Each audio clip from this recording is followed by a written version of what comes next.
히브리서 오늘도 1장 1절 2절 말씀입니다. 옛적의 선지자들을 통하여 여러 부분과 여러 모양으로 우리 조상들에게 말씀하신 하나님이 이 모든 날 마지막에는 아들을 통하여 우리에게 말씀하셨으니 이 아들을 만유의 후사로 세우시고 또 저로 말미암아 모든 세계를 지으셨습니다.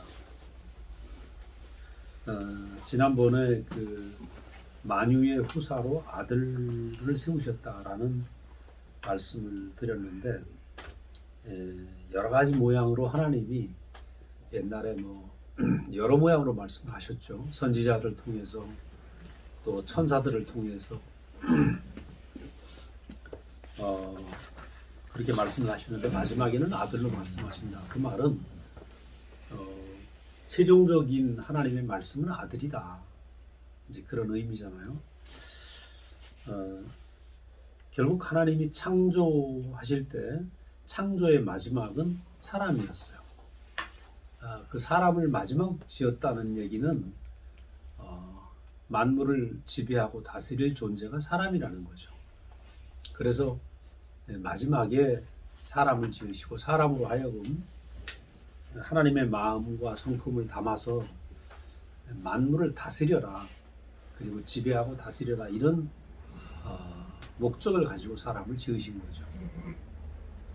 그러니까 사람이라는 존재는 태어날 때부터 만물을 지배하고 다스리는 그런 위치로 지음 받았는데, 만물을 지배하고 다스린다는 말이 만물을 이용해서 땅에서 채소를 길러내고 또 땅속에서 석유를 파가지고 차를 운행하게 하고 그런 과학기술의 문제도 있지만, 그거보다 본질적으로 만물을 지배하고 다스린다는 얘기는 우리에게 있는 모든 환경을 지배하고 다스리는 그런 사람, 그죠? 환경을 탓하는 사람이 아니고, 내 환경이 왜 이런가 이게 아니고, 환경에 내가 얽매이고 환경 때문에 뭐가 안 된다 이게 아니고, 어떤 환경이라도 내 인생에서 감사가 되고 찬양할 수 있는 사람이 되는 것, 그게 핵심 아니겠어요, 그죠? 근데 그 자리가 바로 사람의 위치고 사람의 자리다. 그 온전한 사람의 자리가 사라지려면 하나님과 하나 된 사람, 즉 하나님의 마음과 하나님의 성품을 받은 하나 된 연합된 한 생명, 아들이 아니면 안 된다는 거죠. 그래서 우리가 최종적으로 우리가 이 만물을 지배하고 다스리고 하나님이 내게 주신 모든 환경을 이길 수 있는 그 이김은 어디서 오는가? 내가 하나님의 아들로, 하나님과 연합된 아들로 참 형상으로 살 때 우리가 승리할 수밖에 없는 거죠. 그래서 그 자리를 모르고 아무리 승리하려고 해도 환경을 이길 수 없는 것입니다. 이상해요. 내가 환경을 이기려고 애를 쓰고 만유를 이기려고 애를 쓰는데, 내가 하나님과 먼저 연합되지 않으면 이기질 않아. 그래서 참 이상하죠, 이게. 사람이라는 존재가 아무것도 아닌데 하나님과 연합하면, 하나님의 마음을 알고 하나님의 목적을 알면 인생이 내게 주어진 모든 환경을 이기는 그런 사람이 된다는 거예요. 여기 보면 이제 오늘 본문에 보지만 만유의 후사, 그러니까 만유의 후사라는 건 상속자라는 말이거든요. 만유의 상속자, 즉 만유를 상속받는 사람, 그리고 만유의 열매, 이런 뜻도 되기도 하고, 그러니까 만유의 마지막은 사람이고, 그렇기 때문에 사람의 마지막은 또 뭐냐? 하나님과 연합한 그리스도. 그러니까 우리 인생의 최종적인 위치는 우리가 그리스도가 되는 것이 하나님이 우리를 지으신 목표죠. 그래서 우리 모두가 하나님과 완전히 연합한 그 아들이라는 이 그리스도의 위치를 회복하면 이 모든 것들을 지배하고 다스리는 그 지배하고 다스린다는 것이 내가 초가 삼간에 살아도 내 인생에 감사가 넘치면 그 환경을 이기는 거 아니겠어요? 그죠? 어떤 환경이라도. 그래서 정말 환경을 이길 수 있는 이 자리를 회복하는 것이 하나님의 목적이다. 그리고 보니까 뭐라냐면 저로 말미암아 모든 세계를 지으셨느니라. 저로 말미암아. 이 저로 말미암아라는 뜻을 보면 저를 위하여라는 뜻도 됩니다. 저를 위하여. 저를 위하여 모든 세계를 지었다. 그러니까 하나님이 만물을 지으신 이유는 이 아들을 위하여 지었다는 것입니다. 아들을 위하여. 그래서 우리는 여기에서 우리가 사람이 제 위치에만 있으면 모든 것이 나를 위하는 거죠. 모든 것이. 근데 내가 내 위치에 있지 못하면 모든 것이 나를 괴롭히는 게 되는 거예요. 그러니까 문제는 자기죠. 내가 누구냐? 내가 어떤 자리에 있느냐에 따라서 모든 환경이 나를 찌르고 쏘고 가시덤불이 돼갖고 엉겅퀴를 내는 그런 환경이 될 수 있고, 내가 하나님이 주신 사람의 위치에 있으면 그 모든 가시덤불이 덮여있던 환경이 옥토가 된다는 것입니다. 그러니까 참 신기하죠. 사람이라는 존재가 신기해요. 만물을 다스리냐, 만물의 지배를 받느냐, 이런 문제죠. 그래서 이 아들을 위하여 이제 이 세계를 지었다. 이 세계라는 말을 해석을 하면 이제 헬라어로 아이오노스라는 말인데 이게 뭐냐면 시대라는 말로도 번역을 해. 시대. 이 세대. 우리가 성경에 보면 이 세대를 본받지 말고 이런 말이 있잖아요. 그러니까 그 사람이 살고 있는 세대. 그러니까 오늘 우리는 지금 21세기를 살고 있잖아요. 이 21세기가 우리에게 주어진 세대죠. 그래서 그 우리가 살고 있는 모든 세대를 이용해서 하나님의 아들은 그것을 이용해서 승리하는 삶으로 살게 된다. 이런 의미입니다. 옛날서부터 아브라함 시대부터 아담서부터 그 모든 세대가 있었어요.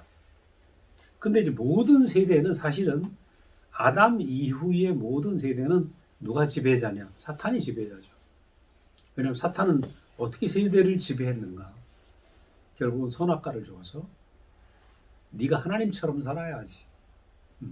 그 열매를 먹었다는 거죠. 그래서 우리가 선악과를 먹었는지 안 먹었는지 모르는데 내가 하나님처럼 살려고 하는 본성이 있는 거예요. 나는 내 뜻대로, 내 생각대로. 내가 선하게 살고, 내가 잘 살고, 내가 최선을 다해 성실하게 살면 되지 다른 거 못 필요 있어. 이렇게 사는데 그 속에 주인은 뭐냐? 난 거죠. 나. 근데 사실은 사람이 그렇게 지어졌는가? 아니라는 거죠. 사람이 지어지기는 하나님의 형상, 하나님을 담을 그릇으로 지어졌는데 이 그릇 안에 나는 내 옳은 대로, 내 생각대로, 내 주장대로 살 거야 라고 하는 그 자기 중심의 그 생각이 들어가 있는 거죠. 그 내 중심의 생각이 뭐냐면 선악과인 거죠. 선악과. 선악과는 바로 나는 내 뜻대로 살 거야 라고 하는 것이 선악과의 가장 중심 아니겠어요. 그러니까 내 뜻대로 살려면 어떤 일이 생깁니까? 강해야 되죠. 능력이 있어야 돼요. 그래서 아담이 낳은 첫 번째 아들 가인이 동생 아벨을 죽이잖아요. 그럼 가인이 아벨을 죽이는 이 사건을 보면 가인이 힘이 세고 가인의 뜻이 획득하다라는 뜻이거든요. 획득하다. 남의 것을 뺏는다. 힘으로 뺏는다. 그러니까 가인이 동생 아벨을 죽이는 이 살인 사건을 보면서 어떤 세대가 열리냐 하면 약육강식이에요. 약육강식. 힘센 사람이 힘 약한 사람을 잡아먹는 시대가 그때부터 열리는 거죠. 그러니까 선악과를 먹은 모든 사람 안에는 그래 힘이 있어야 돼. 저도 어렸을 때부터 아버지한테 공부 잘해라. 성적 안 나오면 종아리 맞는 이유가 네가 공부 잘해서 힘이 있어야지. 맨날 그 얘기야. 억지로 됩니까? 근데 억지로 안 되잖아. 그러니까 세상의 원리는 힘이 있어야 돼. 그리고 우리가 아이들을 키워도 힘이 있어야 돼. 물론 세상을 살려면 힘이 있어야 돼. 실력도 있어야 돼. 그거 사실이죠. 그러니까 이것은 바로 그 아담이 살고 있는 세대부터, 이 선악과를 먹은 세대부터 힘이 있어야 돼라는 이것이 이 세대가 시작이 된 거죠. 그러니까 이 선악과로 인한 힘이 있어야 되고 능력이 있어야 되고 하는 세대가 아담 이후에 모든 세대 안에 흘러가고 있는 거죠. 이것이 이제 세계 표준이다. 모든 세대의 표준이 되었어요. 그러니까 아담 이후에 모든 인류가 살고 있는 그 사람들 세대에 흐르고 있는 밑에 깔려 있는 표준이 뭐냐면 힘이 있어야 돼. 똑똑해야 돼. 많은 걸 가져야 돼. 그러니까 어떻게 하면 내가 힘이 있어서 남들보다 더 잘할 수 있을까? 그러니까 사실은 어렸을 때부터 계속 힘이 있어야 돼. 힘이 있어야 돼. 이것이 이제 아이들에게 그 얼마나 무거운 압력이겠어요. 근데 이게 사실 속이는 자가 깔아놓은 그 선악과의 빛이 온 세계를 비추고 있는 거예요. 그러니까 세상에 비치고 있는 그 선악과의 조명, 선악과의 빛이 온 땅에 덮고 있기 때문에 힘이 있어야 돼. 잘나야 돼. 남보다 더 뛰어나야 돼. 그죠? 이 빛이 모든 세상을 지배하고 있었다. 여기서 힘이 없는 아벨은 히브리서에 그러잖아요. 아벨의 신원하는 피. 형한테 억울하게 죽은 아벨. 얼마나 선한 동생입니까? 그죠? 하나님께 예배드리다가 형한테 돌에 맞아 죽었으니까. 그 아벨은 억울하단 말이에요. 그래서 죽으면서 억울한 그 피를 뿌리고 죽은 그 아벨. 이것이 이제 계속 세상의 원리로 남아 있는 거죠. 힘없는 사람은 계속 이빨을 갈고, 난 왜 이렇게 수모를 당하고 살아야 되나? 계속 이것이 반복이 되는 거예요. 이것이 이제 점점 확대가 됩니다. 이 선악과의 원리, 아담부터 시작된 이 선악과 세대가 확대가 돼서 네피림 시대. 네피림은 어떤 사람이냐 하면 힘이 센 자예요. 힘이 센 자. 거인이고 힘이 세고 힘을 상징하는 그 족속이란 말이죠. 네피림이라는 족속이 생겨서 정말 강포가 온 땅을 휩쓰는, 강한 자가 온 땅을 휩쓰는 그런 세계가 열리고, 그 다음에 이제 바벨의 시대가 열리잖아요. 그 네피림이 휩쓰는 걸 보고 하나님은 노아 시대에 홍수로 모든 사람을 심판해서 다 죽였는데도 불구하고 그 노아의 후손들에게서 나온 후손들이 또 뭐를 열고 있냐면 바벨의 시대를 열고 있어요. 그 바벨의 시대는 뭐냐면 우리가 이제는 홍수를 피해서 하늘에 올라보자. 우리의 이름을 하늘 끝까지 높여보자. 그러니까 선악과가 점점 극대화되고 있는 거죠. 극대화되고.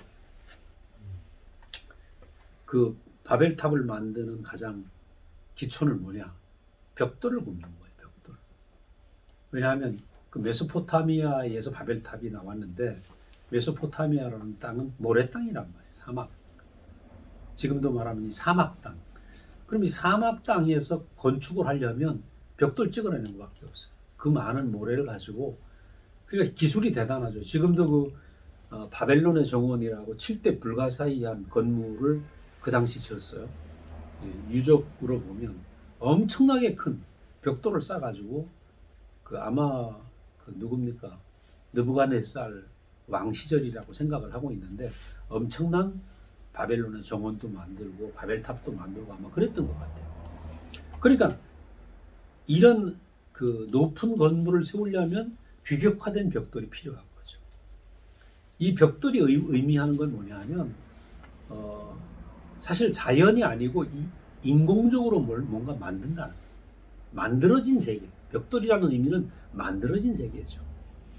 그럼 만들어진 규격화된 세계 때문에 문명은 발달했는데 그 속에서 사람에게도 뭘 요구하냐면 규격을 요구한다. 너도 벽돌 같은 인간이 돼야지. 그래서 지금도 마찬가지죠. 지금 우리가 우리가 살고 있는 세대를 보면 전부 라이센스가 필요하고, 그죠? 규범이 필요하고, 너는 이런 사람이 돼. 결혼을 할래도 이런 조건, 이런 조건, 이런 조건이 있어야 돼. 그러니까 모든 것이 벽돌화돼요. 벽돌화. 그 벽돌화되어 있는 속에서 사람은 어떻게 돼요? 숨을 못 쉬죠. 살 수가 없어요. 그리고 벽돌이라는 이 문화, 벽돌로 쌓아진 바벨탑의 문화를 보면 거기에는 식물이 살 수 없는 거예요. 생명이 살 수 없는 거예요. 그러니까 선악과로 시작된 이 문화가 결국 바벨탑까지 오는 동안에 모든 것이 뭐냐 하면 이렇게 규격화되고 생명이 자랄 수 없는. 그래서 오늘 우리가 이제 저도 우리 집에 화분을 이렇게 키워보면 잘 안 돼. 내가 키울 줄 몰라서 그러는지 햇빛이 그 이중 유리를 통해서 들어오는 햇빛이 너무 약한 거라. 그러니까 인공 안에서 화분에다가 뭐 심어도 야 이게 쉽지가 않은 거예요. 그러니까 뭐든 이렇게 생명이 억압당하는 그런 문화가 온 땅을 덮고 있다. 결국 이제 바벨탑의 문화는 분열을 가지고 오게 되죠. 분열이 되는 거 보면 서로 언어가 달라져 가지고 바벨탑을 쌓는 중간에 이제 분열이 시작이 되잖아요. 흩어진 거죠. 그들의 목적은 우리가 모여 살자. 이 탑을 중심으로 모여 살자. 모여 살자 하는데 하나가 안 되는 겁니다. 왜냐하면 제각기 사람들의 속성이 내 뜻대로 살고 있기 때문에 내 뜻대로 사는 사람이 어떻게 하나가 되겠어요? 우리가 이제 교회의 역사를 봐도 그래요. 수많은 교회가 막 카톨릭 이후에 종교개혁이 일어나서 그 교회가 나타나는데, 개신교가 나타나는데 얼마나 많이 갈라집니까? 지금 한국에만 해도 막 장로교회의 경우에 무지하게 많이 갈라지죠. 특히 장로교회가 더 많이 갈라져. 왜냐하면 장로교는 그 문자 중심이거든요. 법이 많잖아요. 헌법. 그러니까 규격화된 게 많다는 거죠. 감리교회하고 좀 달라요. 감리교는 법이 그렇게 아주 단단하진 않다고. 감리교는 좀 사람 중심이고, 장로교는 해석과 법 중심이죠. 우리 종섭이 형제가 장로교 있었지만. 그러니까 이상하게 감리교는 분열이 별로 없는데 장로교는 분열이 더 많아. 그래 분열이 많다 보니까 어떤 운동이 일어나요? 에큐메니컬. 우리 하나 되자. 교회 일치 운동이 일어납니다. 근데 일치 운동을 하다가 또 갈라지는 거야. 그러니까 하나 되자 해서 하나 되는 게 아니고 하나 되자고 하는데 자꾸 갈라지는 거예요. 야, 이게 뭐냐면 선악과의 본성이 들어있기 때문에 하나 될 수 없다는 거예요. 그러니까 지금 제가 말씀드린 게 이것이 뭐냐? 이 선악과가 계속 세대에 이어지고 있기 때문에 세상은 이 선악과라든 이 전 세대에서 이 선악과의 이 빛이 온 세상을 비치고 있기 때문에 결국은 이렇게 될 수밖에 없다는 것입니다. 그래서 우리는 여기에서 이 모든 세대에서 하나님의 경륜이 나타나는데 하나님의 경륜의 방법은 무엇인가? 불러내셨다는 거예요. 그 세대에서 불러내셨다. 우리가 대표적으로 아브라함이라는 사람을 보면 갈대아 우르에서 불러냈다. 그 갈대아 우르의 뜻은 우상의 마을이라는 것이 뜻이. 우상이 드글드글한 그 땅. 아까 말씀드린 그 유명한 그 우르라는 도시, 갈대아 우르라는 도시가 바벨론의 핵심 도시거든요. 그 바벨론 문화의 핵심 도시야. 그러니까 그 바벨론 안에 있는 우상이 드글드글하고 거기에는 능력자도 많고 그죠. 거기에서 아마 아브라함이 잘 나가는 사람은 아니었을 거예요. 잘 나갔으면 그 땅을 떠날 수가 없죠. 그 땅에서 있으나 마나 하는 사람이야. 있으나 마나. 그 있으나 마나 한 사람에게 하나님이 내가 내게 지시한 땅이 있으니까 거기 가라. 그 말이 들려왔기 때문에 아브라함은 갈대아 우르를 떠납니다. 그 문명의 땅을 떠나가지고 정처 없이 어느 곳인지 모르는 대로 하나님 인도하시는 대로 이제 가기 시작하는 거죠. 근데 이 아브라함의 부르심, 그 우상과 문화가 가득한, 문명이 가득한 그 땅을 떠나서 하나님이 인도하는, 그게 어딘지는 몰라. 저는 이게 되게 중요하다고 생각해요. 하나님이 마지막에 도착한 게 그 가나안의 헤브론이라는 땅에 도착하거든요. 아브라함의 마지막 도착한 게 가나안의 헤브론인 땅인데 그 땅을 알았으면 아주 곧바로 갔을 거야. 그죠? 근데 아브라함은 그 땅이 어딘지도 모르고 하나님께 무조건 이끌려가는 겁니다. 그래서 첫 번째 도착한 게 가나안의 세겜 땅이고 그 다음에 베델 땅이고 그 다음에 헤브론, 이렇게 해서 마지막 헤브론에 도착을 하는 건데, 우리는 여기서 뭘 할 수 있는가? 우리가 사람은 평생이 하나님의 인도하심 안에, 하나님의 이끄심 안에 끌려가는 것이고, 그것이 가나안이구나. 그죠? 가나안이라는 지명이 정해져 있는 게 아니라 우리 인생의 가나안은 나를 지으신 하나님의 목적 안으로 끌려가는 게 가나안이에요. 이번에도 이제 우리 목사님을 보니까, 목사님 제가 46년 되나요? 목사님 처음에 만났을 때 너무 좋았어요. 근데 목사님이 그 자리에 계신 게 아니더라. 꼭 아브라함처럼 계속 옮겨지시는 거예요. 그래서 처음에 제가 들은 말씀, 하나님의 형상으로 지어졌다. 그 말에 내가 꽂혔거든요. 하나님의 형상. 야, 나는 하나님 형상이구나. 하나님 아들이구나. 이것 때문에 내 인생이 완전히 뒤집어졌단 말이에요. 그래서 하나님의 형상으로 살려면 내가 흙의 자리로 있어야 된다. 그래서 흙으로 변하는 시간이 있었어. 그것이 또 십자가의 운명이다. 그 십자가의 운명을 할 때 좀 싫더라고, 이게. 매일 십자가의 운명이 네 운명이다 하는데 그게 싫어. 왜? 피하고 싶거든. 왜냐면 내 본성 안에 내 뜻대로 살고 싶은 마음이 있는 거예요. 근데 마지막에 지금에 와서는 십자가의 못 내려오는 운명 얘기하는 거야. 그건 더 싫더라고. 그러니까 아니 그래도 뭐 십자가의 운명까지만 해도 괜찮은데 십자가의 못 내려오는 운명 하니까 이거 정말 싫은 얘기거든. 정말. 그럼 그 십자가의 못 내려오는 운명은 뭐예요? 나라는 건 하나도 있을 수 없는 거죠. 이게 사람이다. 이게 사람이다. 우리 소라 자매가 매일 시신을 만지잖아요. 그 죽음이라는 자리는 그 나란 그 죽음 앞에는 역사도 사라지고 이름도 사라지고 가족도 사라지고 모든 소유도 사라지는 자리 아니겠어요? 근데 그 자리를 내 자리로 아는 것. 이따 또 말씀을 드리겠지만, 그러니까 지금 저는 목사님을 만나서 40몇 년 동안 계속 이끌려가고 있는 거예요. 목사님도 또 이끌려가는 거라. 주의 손에 이끌려가고 있어요.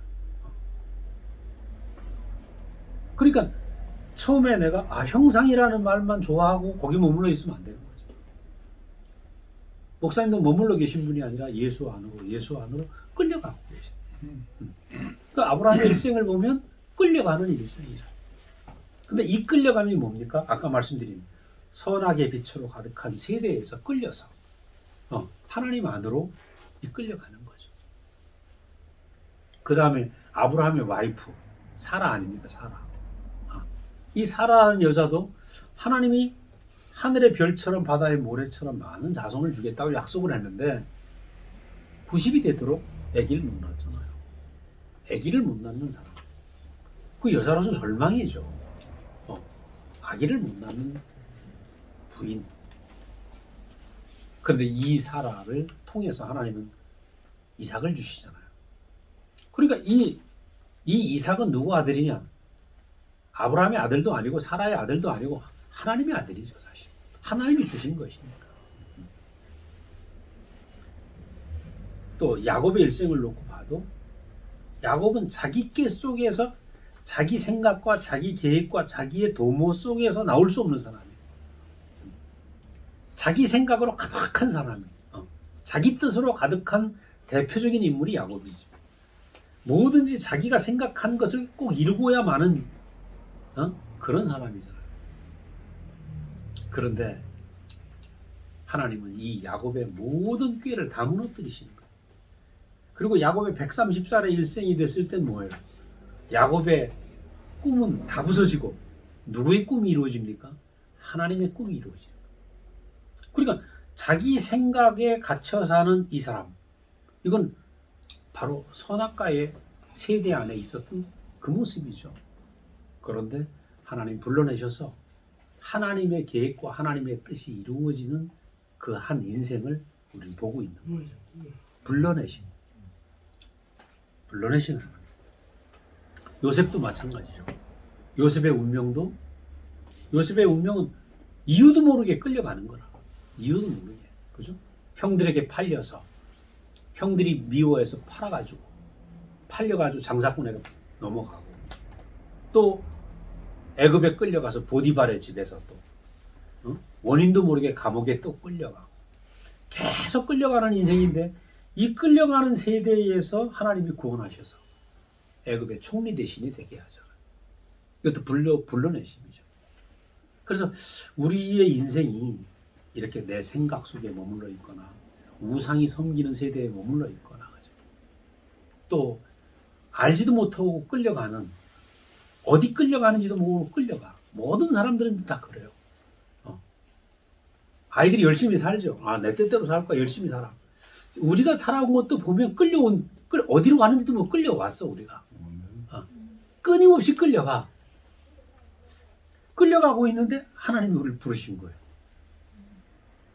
야, 나는 어디로 가는지도 모르고 나는 끌려가. 그러니까 이 선악과로 만든 세대 안에 선악과의 빛 속에서 내가 끌려가고 있었던 거죠.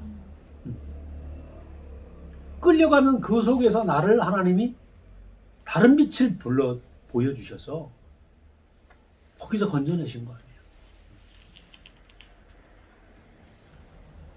우리가 양을 치던 모세도 마찬가지입니다. 40년 동안 애굽의 왕자로 살다가 이유도 모르게 억울하게 쫓겨나서 양치기를 하죠. 또 40년. 자기 인생은 알 수가 없어. 내 인생이 뭔지도 몰라. 알지도 못하는 처갓집 양을 치면서 40년을 살았던 그 모세를 하나님 불러내시는 거예요.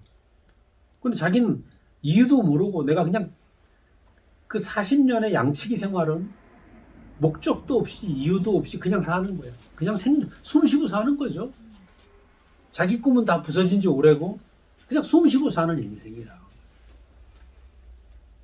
근데 하나님이 호렙산에서 불꽃 속에서 이 모세를 부르신다. 내가 나를 대신해서 이스라엘 백성을 인도해서 구해내라. 저는 생각할 때 이 장면을 생각을 해보면 이 성경에 나온 모든 사람들은 하나님이 그 세대로부터 불러내셨다. 오늘 우리도 마찬가지. 하나님이 불러내셨으니까 이 자리에 있는 겁니다. 이 세대 속에서, 그죠?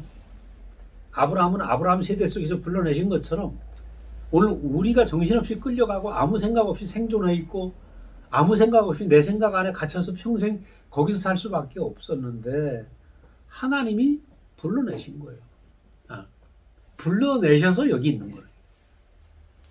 하나님 부르시면 올 수 없죠. 제가 영일이 형제 무슨 수로 만나겠어요? 나 강원도 춘천 촌놈이야. 영일이 형제는 울산 바닷가 촌놈이고. 보섭이 형제는 진주. 하동. 하동. 저 한국의 대표 선수 다 모인 것 같아요. 불러내셨으니까 여기 있는 거예요. 아멘. 저는 이 생각하면 이건 우리의 생각을 뛰어넘는 하나님의 손길이었구나.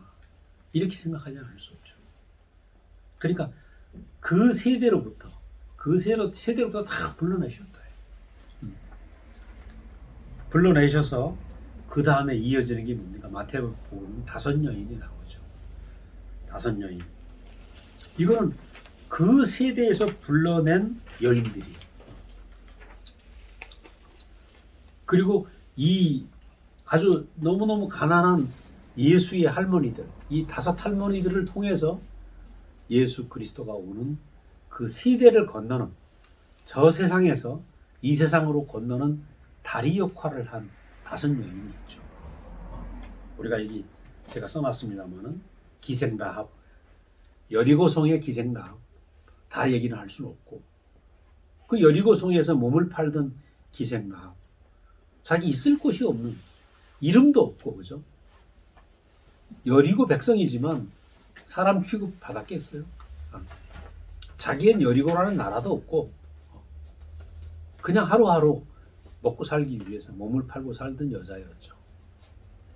그런데 그 여리고 속에 이스라엘의 정탐꾼을 숨겨주면서, 그 정탐꾼을 숨겨주면서 나중에 결혼을 해가지고 그 예수의 조상이 된다는 거죠. 그러니까 이 가난한 사람들, 또 모압 여자, 이방 여인, 이 이방 모압 사람들은 이스라엘 사람들 속에서 사람 취급 못 받던 사람 아닙니까? 이 룻이라는 지극히 가난한 이 여자를 통해서 또 예수가 건너오는 다리가 된 거죠. 다윗 왕의 부인이 됐던 우리야. 그 우리야를 말하기를 뭐라냐 하면 바세바라고 말 안 하고 우리야의 아내, 이렇게 우리야의 아내. 자기 이름이 없어진 사람이에요. 다윗 왕의 눈에 들어서 다윗 왕의 첩이 되었는데 자기 이름이 없던 여인. 그 이런 사람을 통해서 뭐가 오는가? 그리스도가 그 세대를 건너서 아담이 선악과가 지배하는 그 세상에서 불러내가지고 이 다리를 건너서, 그죠? 이 5 여인의 다리를 건너서 예수가 우리에게 오셨다는 거죠. 그래서 우리는 이것을 보면서 가장 그 세대에서 버림받고 그 세대에서 이름도 없고 잊혀진 정말 그러한 사람들을 통해서 어쩌면 그 세대에서 가장 최악의 조건을 가지고 있는 사람들이죠. 이들을 통해서 그리스도가 우리에게 오셨다는 거예요. 이걸 보면 저도 마찬가지입니다. 저도 목사님을 만날 무렵에는 내 인생이 그 목회자가 되어서 하나님께 내 인생을 다 드리는 것 외에는 값어치 있는 인생이 없겠다 생각을 했거든요. 했는데 신앙생활을 하면 할수록 너무 내가 어려운 거라 그래. 하면 할수록 오라 나는 공고한 자로다. 그 길밖에 없는데 계속 내 속의 믿음은 계속 흔들리고, 그죠? 그리고 내 앞에 능력 있는 종들을 보면 나 안 되는 거라 해. 야, 그러니까 이 길밖에 없는데 오도 가도 못하고 있는 그런 상황이었죠. 그것이 내 눈에 가장 좋게 보이는데 나로서는 이게 오도 가도 못하는 그런 상황에 제가 목사님을 만나게 됐거든요. 그때 나는 주의 종은 능력이 있어야 된다는 그게 있었어요, 내 안에. 그리고 나는 어떤 비단에 있었어요. 선악과의 비단에 내가 살고 있었던 거죠. 그리고 선악과의 비단에서 그 능력이라는 세계, 주의 종이 가지고 있는 은사의 세계, 은혜의 세계가 능력의 세계인데 내 롤 모델이 유명한 어느 목사님, 은사를 베푸는 유명한 목사님, 이런 사람들이 내 롤 모델이니까 나는 정말 그렇게 살고 싶었어요. 유능한 주의 종이 되고 싶었죠. 근데 되지는 않고 그래서 이 길밖에 없는데 되지는 않은 그런 상황에서 목사님을 제가 만났거든요. 그때 제가 뭘 받는 거예요? 목사님 오셨는데 그때 나이가 40이라고요. 40. 얼마나 젊었어요. 젊은 분인데 다른 게 아니고 우리는 하나님의 놀라운 형상으로 지어졌습니다. 인생은 흙으로 지어졌지만 하나님을 나타내기에 완전한 존재입니다. 그 말을 들었는데 내 인생을 완전히 뒤집어 놓은 거죠. 저는 그날을 잊을 수가 없어요. 1976년 12월 6일인가 잊을 수가 없어요. 그 말은 너는 하나님을 표현하기 위해 완전하게 지어졌다. 그 말 아니에요. 나는 그때까지 부족하다고 생각해요. 부족하다. 나는 능력도 부족하고 믿음도 부족하고 의지도 좀 부족하고 그죠? 헌신도 좀 부족한 것 같고 그러니까 더 열심히 하려고 애는 쓰면서 늘 그게 애 쓰면서 맨날 나는 부족하다 나는 부족하다 나는 부족하다 이게 있었죠. 근데 그게 아니고 너는 하나님을 표현하기 완전하다. 이 말씀을 딱 듣는데 새 세계가 열린 거예요. 새 음성을 들린 거죠. 그래서 그날 이후로 내가 정신없이 저 목사님 내가 저 인격처럼 살면 되겠구나. 저분처럼 살면 되겠구나. 그래서 정신없이 이끌려 온 거죠. 우리 영일이 형제가 대학교 캠퍼스에서 변경영 형님을 만나면서 정신없이 끌려온 것처럼 저도 그냥 그 세대에서 그 세대에 흐르는 선악과의 빛 안에서 그죠? 참 사람의 빛을 제가 만나게 되면서 그 사람에게 비친 영광스러움 그 아들에게서 나오는 영광스러운 빛, 아들의 빛 그죠? 아들로 말씀하셨다. 참 아들을 만나면서 그 세상을 덮고 있는 빛으로부터 내가 다른 빛을 만난 거 아니겠어요? 그리고 다른 빛이 비춰져 오니까 마치 캄캄한 어둠 속에 저기 희미한 촛불이라도 하나 있으면 그 빛을 따라갈 거 아니겠어요? 마치 그런 것 같아. 캄캄한데 내 인생이 캄캄한데 목사님이라는 한 분이 딱 왔는데 그 어둠 속에 나오는 작은 빛 같은 거야. 내게 너무 환했어요. 야, 저는 지금도 생각해 보면 그 목사님이라는 아들을 통해서 나오는 빛을 만나면서 나는 정신없이 끌려올 수밖에 없었던 거죠. 근데 이 빛이 너무 좋으니까 그건 위대한 빛도 아니고 참 사람의 자리였고 나와 똑같은 연약한 그 사람에게서 나오는 그 생명의 빛이 내 인생을 사로잡게 된 거죠. 지금도 생각하면 은혜라고 말하지 않을 수가 없어요. 이건 하나님의 100% 개입이죠. 하나님이 안 보여주신 내가 무슨 수로 보겠어요? 무슨 수로 선악과의 빛을 벗어날 수 있겠습니까? 네? 우리 생각해 보세요. 아담 이후에 기라성 같은 수많은 사람들이 선악과의 빛 안에 살고 있어요. 제가 요즘 가끔 신학과 철학 얘기를 보면 이 사람들이 보통 천재가 아니야. 보통 천재가 아니야. 역사 속에 있었던 수많은 사람들을 보면 보통 천재가 아닌데 이 많은 천재들이 이성의 빛 안에 살고 있지만 생명의 빛은 모른다는 거예요. 아들 안에 나오는 빛을 못 봤다는 거예요. 이거는요, 야, 이거는 정말 다른 나라 얘기죠. 아들의 빛, 아들의 빛. 우리는 옳고 그름의 빛이 아니고 하나님과 너무 가난해서 하나님과 연합한 그 아들의 인격에서 나오는 그 빛을 만난 것은 이건 정말 놀라운 은혜죠. 마지막 날 아들로 말씀하셨다. 그 마지막 날 그 세대들, 그죠? 이 마지막 날 이 세대들은 바로 무슨 얘기냐면 예수 세대에서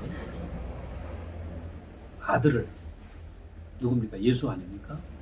그 유대교가 드글드글한 유대교의 빛이 가득한 그 세대에서 예수님은 빛으로 오신 거죠. 아들로 오신 거죠. 그런데 이 아들로 온 이 빛을 유대인들은 어떻게 했어요? 아들이니까 잡아 죽이자 하고 십자가에 매다가 죽인 것입니다. 우리는 마지막 세대, 그 유대교라는 세대에서 불러내신 그 예수가 왜 십자가에 죽어야 되는가?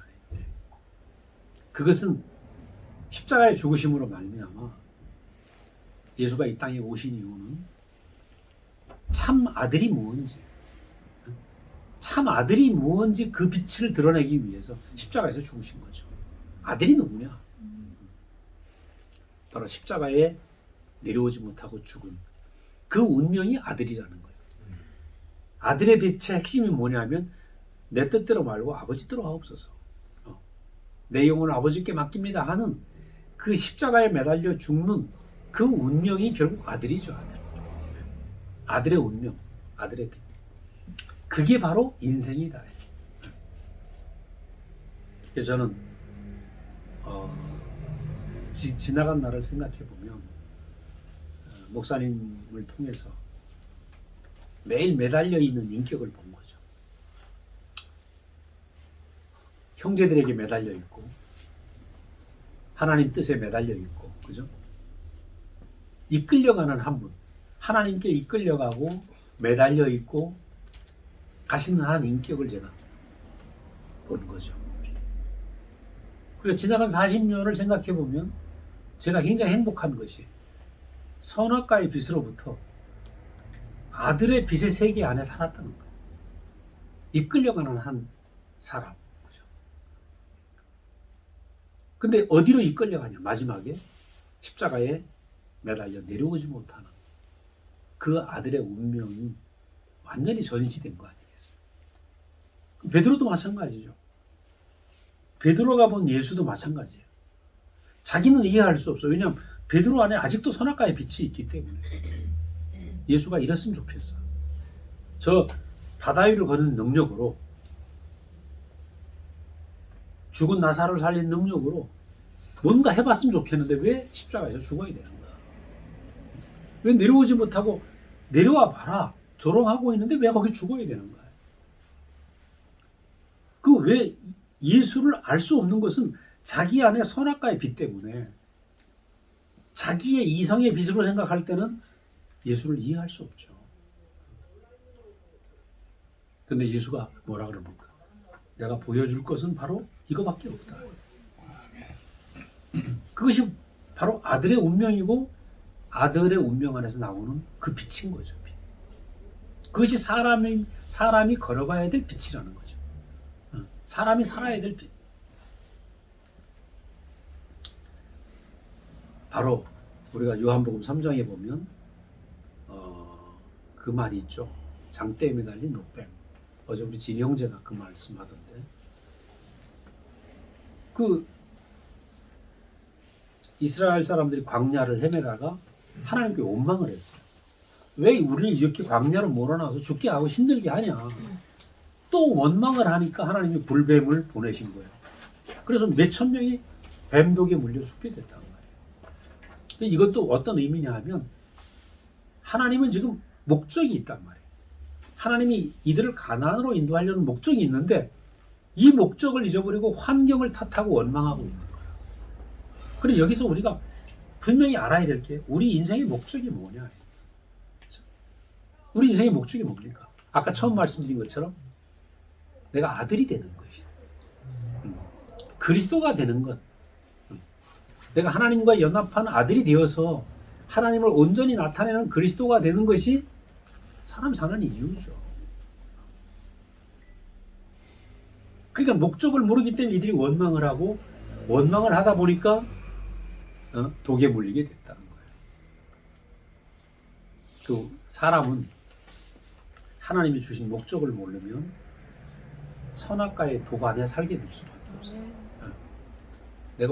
내가 왜 이런 환경 속에 있어야 되나, 그죠?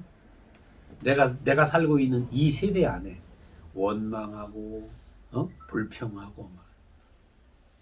근데 모세가 어떻게 했습니까? 장대에 노뱀을 달아냈어요. 그 노뱀을 봐라. 이상하게 노뱀을 보는 순간에 독이 없어지는 거죠. 이게 무슨 의미냐? 뱀 하면 독이 있는 거 아니에요? 독? 근데 노뱀은 죽은 뱀이죠. 죽은 뱀. 하나님 앞에 죽은 사람. 아버지 뜻대로 하옵소서 하고 죽은 사람. 그것이 참 인생이다. 그 아버지 뜻대로 죽은 그 노뱀이 누구냐면 바로 십자가에 매달린 예수 아닙니까? 그래서 우리는 장대에 매달린 노뱀 사건을 생각하면 그 예수를 성경에 보면 보는 즉시 나았다 그래서 보는 즉시. 우리가 십자가에 매달려 내려오지 못하는 그 예수가 내 눈에 확실히 보이면 우리가 뱀 독에서 해방이 되는 거예요. 저게 내 운명이구나. 그러니까 오늘 십자가 사건은 뭐냐면 이 지금 전시되어 있는 거죠. 저게 내 운명이다라고 하나님이 전시해 놓은 거라. 전시해 놓은 거. 그래서 저도 마찬가지죠. 목사님 만나가지고 살면서 매일 매달려 있는 한 인격을 본 거예요. 목사님 매달려 있는 인격. 근데 나는 언제 저렇게 되지? 맨날 이 생각을 했는데 그 매달려 있는 어떤 놀라운 그거 놀랍다고 생각을 했지. 그게 내 운명이라고 보이지 않았던 거예요. 그래 예수의 십자가를 보면서 위대한 희생이야. 위대한 사랑이야. 이러면 내 운명으로 안 보입니다. 굉장히 이 차이가 엄청난 차이입니다. 예수가 십자가에 죽으신 것은 위대한 행위가 아니고 사람에게 주신 운명이라는 거죠. 기독교의 문제가 뭐냐면 2000년 동안 위대한 행위를 해석했다는 거예요. 위대한 행위의 문제가 아니고 내 자리고 내 운명인 거라. 내 운명으로 보일 때 어때요? 내 안에 선악과가 끝이 난다는 거예요. 뱀독이 사라진다는 거예요. 아, 저게 내 운명이구나. 그러니까 여기서 선악과 때문에 우리 인생이 어때요? 왜 내 환경이 이렇고 가시덩굴이고 어떻고. 근데 선악과가 끝나버리면 그 순간, 그죠? 그 순간 모든 환경이 감사로 변한다는 거예요. 야, 우리 교회 유시영 형님 전과 17번 많이 소매치기로. 그러니까 남의 버스를 타면 남의 주머니에 돈은 다 자기 거야. 좋겠다. 어? 12살서부터 기술을 배웠으니까. 그 남의 건 다 자기 거예요. 어? 근데 어느 날 이 말씀을 듣고 변해가지고 그럼 남의 집에 들어가거나 버스를 타면 돈 언제든지 늘 내가 처음 만났을 때가 49살인가 근데 막 금목걸이를 이렇게 달고 양복을 입고 하는데 눈은 반짝반짝하니 무섭더라고 막. 근데 이 형님이 말씀을 듣고 변하니까 그 재혼을 해갖고 딸 둘을 위해 갖고 아침 새벽에 5시에 일어나서 도시락을 딸 거 마누라 거 도시락을 3개를 싸놓고 아침에 벽돌질을 가는 거라. 건축 현장에. 그럼 내 인생이 너무 행복하다는 거야. 기억 니은 모르거든. 책을 읽을 줄 몰라요. 근데 간증을 하면 말씀이 튀어나와. 그러니까 이게 뭐냐면 선악과의 빛에 살다가 그 아들의 빛 안에 오니까 자기 인생이 벽돌을 지고 살아도 인생이 너무 행복한 거죠. 그래서 문제는 환경의 문제가 아니고 내가 어느 빛을 보고 사느냐. 내가 선악과의 빛 안에 있는가 아들의 빛 안에 있느냐 이 문제인 거죠. 그 아들의 빛의 핵심은 아까 말씀드린 것처럼 십자가에 내려올 수 없는 그 매달려 있는 그 아들의 운명이 아들의 빛인 거죠. 여기에서 우리는 십자가에 내려올 수 없는 그 자리가 참 사람의 자리고 아들의 자리인데 그 자리는 뭡니까? 십자가는 죽음 아니에요. 아까 소라자매 얘기를 했지만 죽음. 예수의 십자가도 어떤 자리냐면 다 끝난 겁니다.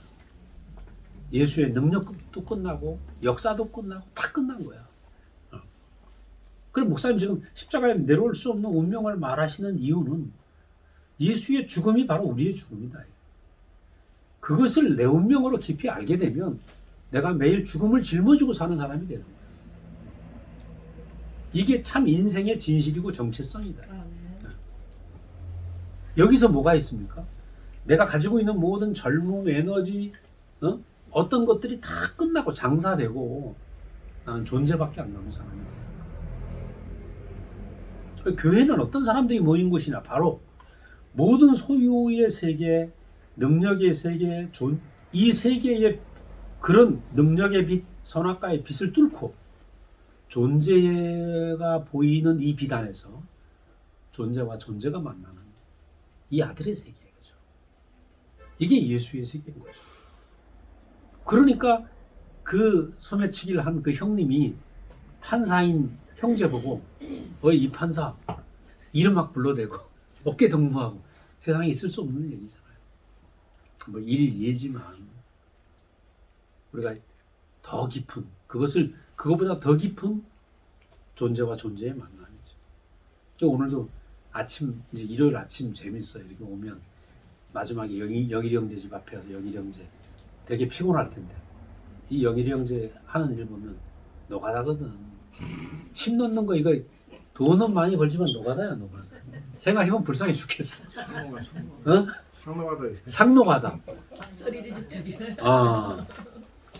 하루에 100명 한 침 찔러봐요. 자기 기가 다 빠져나가지. 피곤한데라 이제 아침에 진주를 이제 같이 태우고 오면서 오늘 아침도 야 어떻게 우리가 이렇게 만나서 이렇게 목적이 하나잖아 다. 예수 안으로, 예수 안에서. 그죠? 그 아들의 운명 안으로 왜 존재밖에 없는 삶 안으로 우리가 살아가는 거죠. 만날 수 없는 사람들이. 그러니까 종소병제도 마찬가지죠. 잘 나갔으면 여기 있겠어요? 네, 잘 나갔으면 뭐 자기도 모르는 얘기 막 신나게 하면서 이렇게 살았겠죠. 자기도 모르는 얘기. 일명 방언이겠지, 방언.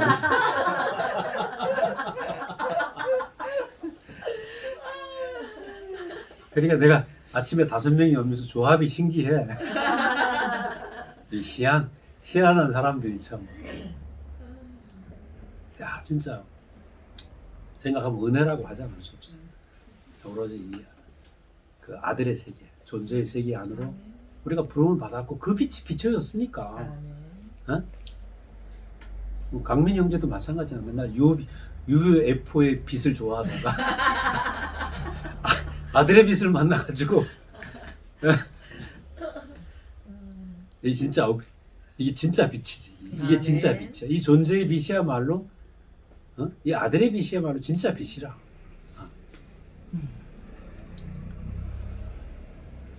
성경 얘기는요. 성경에 나오는 동사들은 부정과거형이에요. 부정과거형. 그 부정과거형이라는 건 과거에 있었다는 얘기인데 현재도 동일하게 진행이 된다. 또 미래도 발생된다. 그 성경에 나오는 동사들이 대부분 이랬다. 부정과거형. 그러니까 과거에 이랬지만 현재, 미래에도 동시에 발생하고 진행하고 있다는 거예요. 그래 십자가에 못 내려오는 의 운명. 호렙산에서 하나님을 만난 모세의 그 사건. 예수를 만나서 배반했던 베드로의 사건. 2000년 전, 몇천 년 전에 있었던 사건이지만 오늘 우리에게서 똑같이 재현이 되는 거예요. 그래서 이 십자가의 운명은 예수 한 분의 사건이 아니고 우리 안에서 재현되고 발생되어야 되는 사건입니다. 놀라운 것은 우리가 지금 그걸 보고 있다. 저는 목사님을 통해서 봤고 또 그것을 보니까 그것이 또 내 운명이 되더란 말이죠. 형제들의 운명이 되고. 그래서 참 성경이 놀라운 것은 그냥 전설과 신화가 아니고 내 얘기로 바뀌는 거예요. 우리가 요즘 레위기를 시작하지만 그 이스라엘의 제사법이 내 얘기가 되는 거예요.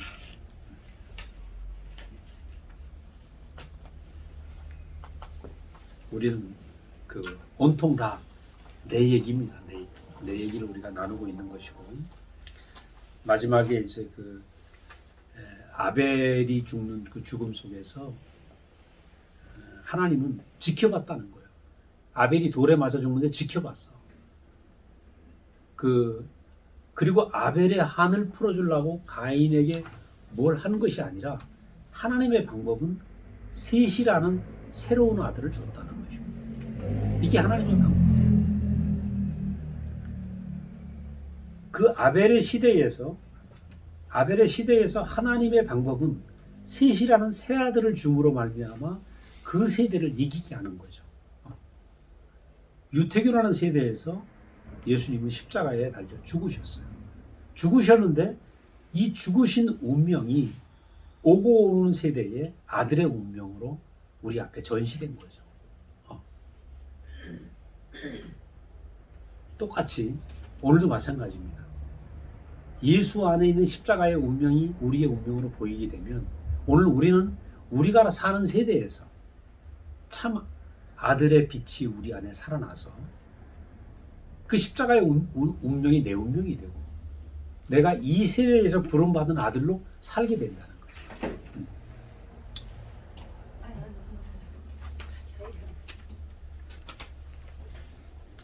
그래서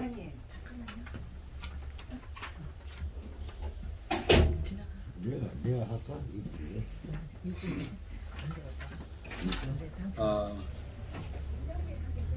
우리가 오늘 감사하는 것은 예수님이 죽으신 그 십자가의 운명이 내게 어떻게 이렇게 놀라운 빛으로 다가왔는지. 아까 말씀드린 것처럼 보는 즉시 살아난다.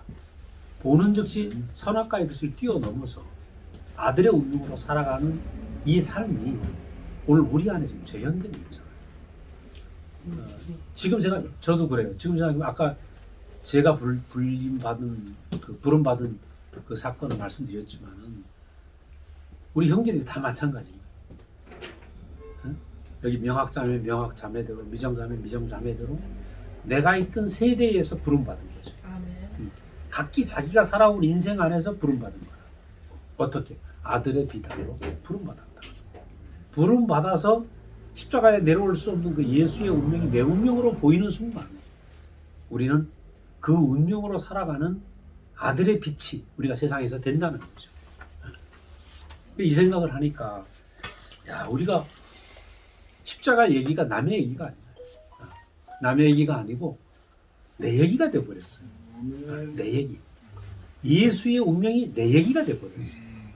이거 기적 아니겠어요? 그래서 저는 생각할 때 오늘 우리에게 온 이 빛은 어떤 빛인가요? 이 아들의 빛은 어떤 빛인가요? 내 생명이 되고 내 얘기가 되고 내 운명이 되는 그 얘기잖아요. 그러니까 살아있는 거죠. 왜냐하면 이 땅에 예수가 어디 있습니까? 예수가 어디 있어요? 우리 자신이 그렇게 살아야 되는 거죠. 아멘. 하나님이 여기 있다 저기 있다가 아니고 그 아들의 빛이 안에 비친 사람이 내가 십자가에 내려올 수 없는 운명이 내 운명이 되면 내가 이 땅에 그리스도로 사는 것이죠. 아멘. 이게 하나님이 우리에게 주신 목적이고 우리가 사는 이유인 거죠. 우리 한 사람 한 사람이 예수로 살아가는 것, 이게 하나님의 갈망이죠. 저는 생각할 때 그 많은 그 아담서부터 이어진 선악과의 세대에서 우리가 하나님 부름을 받아서 결국 우리가 그리스도로 살게 하는 이 비단에 우리가 하나님 부르셨구나. 또 그렇게 살게 하시는구나 생각을 하니까 이건 측량할 수 없는 은혜죠. 말하고 있는 저도 어떻게 이런 말을 하고 있을까? 어떻게 내가 이 비단에 거하게 됐을까? 이거보다 더 큰 기적이 없잖아요. 그래서 참 생각해 보면 정말 측량할 수 없는 은혜다. 저는 우리가 참 식구가 많은 것 같지 않지만 이 적은 식구가 문제가 아니라 우리가 분명한 이 아들의 빛 안에 살면 그 빛을 다른 사람들이 보게 될 것입니다. 보게 되고 우리를 이렇게 그 칠흑같이 어두운 헤어나올 수 없는 선악과의 빛 안에서 그 아들의 빛, 십자가의 빛이 우리에게 비춰져서 이 세계로 옮겨지게 하신 주님을 찬양합니다. 네. 기도하겠습니다. 주님 은혜를 감사합니다.